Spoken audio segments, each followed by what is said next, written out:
This is going to be a video tutorial on how to hide your email address on the LinkedIn app. I'll be using an iPhone for this, but the steps should be very similar on other devices. Let me jump over to my phone here. Okay, I have my phone open now and I am on the LinkedIn app. To hide your email address on LinkedIn, first thing you want to do is tap on your profile icon in the upper left-hand corner. Then you want to tap on Settings.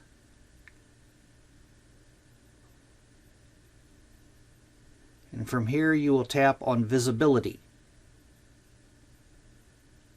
And then right in this area right here, who can see or download your email address. You want to tap on that. And if you're trying to completely hide it, you would select the first one, only visible to me. The second one, first degree connections, means people that only people that you are connected with will see your email address. The third one means people that are connected to the people that are connected to you can see your email address. And the fourth one, anybody on LinkedIn would be able to see your email address. But if you're trying to completely hide your email address, you would just tap on this first one here. And then your email address will be completely hidden from everybody. That is how you hide your email address on the LinkedIn app. Thanks for watching.